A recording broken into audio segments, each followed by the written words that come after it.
అదేది ఆయనే మొక్క తీసేస్తాడట. అసలు మొక్కెవరయ్యా?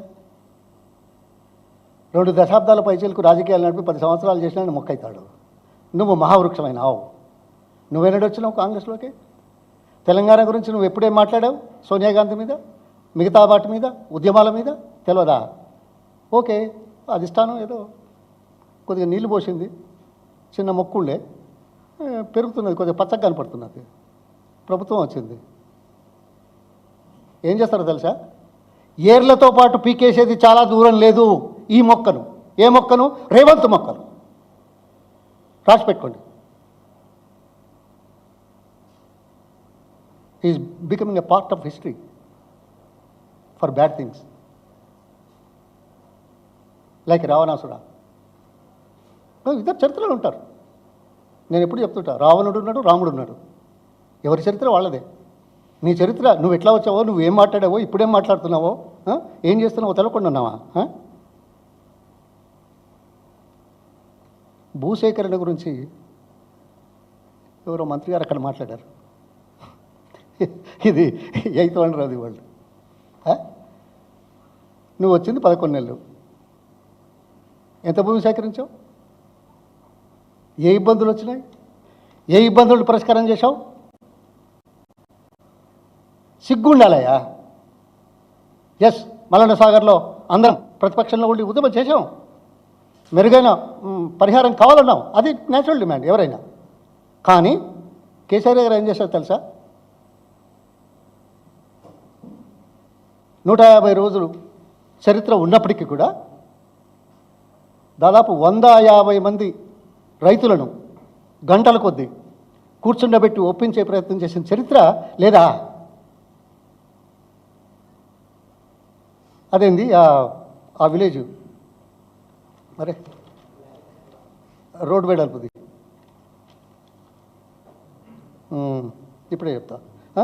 ఆ ఊళ్ళో ముఖ్యమంత్రిగా స్వయంగా బాజార్లో వంటలు వండించి రీహాబిలిటేషన్ మెరుగు చేస్తామని చెప్పుకుంటూ అన్నం వడ్డించిన చరిత్ర ముఖ్యమంత్రి గారిది కాదా? ఈ మొహాలకు ఎన్నడైనా నమ్మించే ఒప్పించే ప్రయత్నం చేశారా? మెరుగైంది. ఇప్పుడు ఉన్నోళ్ళు ఎవరైనా కానీ ముఖ్యమంత్రి ఎట్లాగో చేయడు. ఆయన నియోజకవర్గంలో ఇంకా ఆయన కొట్లేసిన వాళ్ళు ఎవరికి చెప్పకుండా, పిలవకుండా, మాట్లాడకుండా, అభయం ఇవ్వకుండా ఏం చేస్తున్నావా? 13-14 వేల ఎకరాలు ఇప్పటికీ తీసుకుంటే అది కాదని నీ నియోజకవర్గంలో తండల్ ఏరియాలో ఏదో ఫార్మా అని నీకు కావలసిన వాళ్ళకు చేసే కుటిల ప్రయత్నాలలో భాగంగా హరాస్ చేసేది వాస్తవం కదా? ఇది ఎప్పుడైనా జరిగిందా? నేషనల్ ఎస్టీ కమిషన్ వచ్చి పరిశీలించేది ఎప్పుడైనా జరిగిందా? మేము ఇదే, ఇక పేరు చెప్పాలో లేదో బాగుండదు, ఓ మంత్రి నల్గొండ ఆయన నియోజకవర్గంలో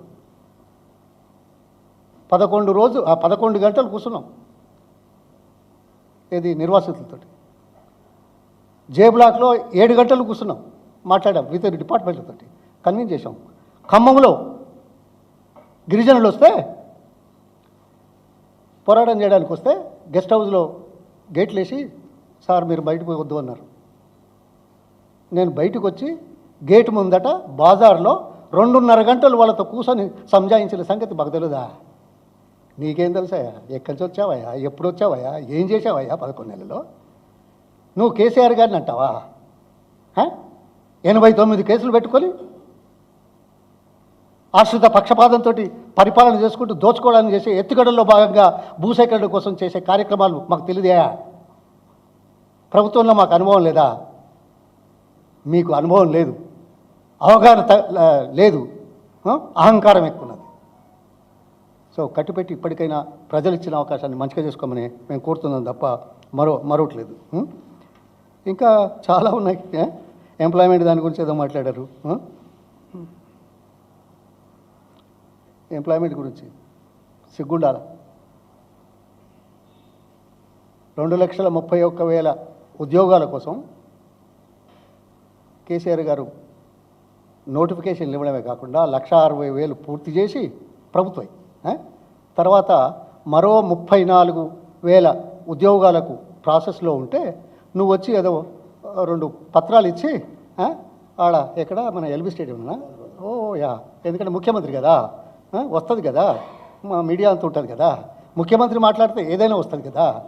అదే గ్రామాలలో రుణమాఫీ కాలేదని, రైతు బంధు రాలేదని అనే వాళ్ళ మాట ప్రతి ఊళ్ళో ఒక 100 మంది ఉన్నారా లేదా? వాళ్ళ మాట వస్తుందా ఈరోజు ప్రచార మాధ్యమాలలో? రాదే.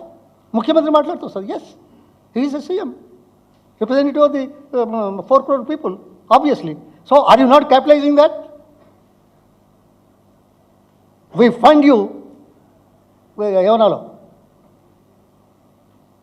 పదవిని అడ్డుపెట్టుకొని ప్రచారం కోసం పాకులాడుతున్న మనిషి ప్రజలను పక్కదారి పట్టించేటువంటి వ్యక్తి ఈ రాష్ట్రంలో నేను ఎప్పుడు ఎవరిని చూడ. మొదటిసారిగా రేవంత్ రెడ్డిని చూస్తున్నాను. ఇగో ఇట్లా చాలా ఉన్నాయి, ఇంకా చాలా. ఆయన మహారాష్ట్రలో ఏం మాట్లాడాడు, ఇక్కడేం మాట్లాడుతున్నాడు, ఆడ నిన్నేం మాట్లాడాడు, ఆయన పూటకోసారి ఏం మాట్లాడతాడు.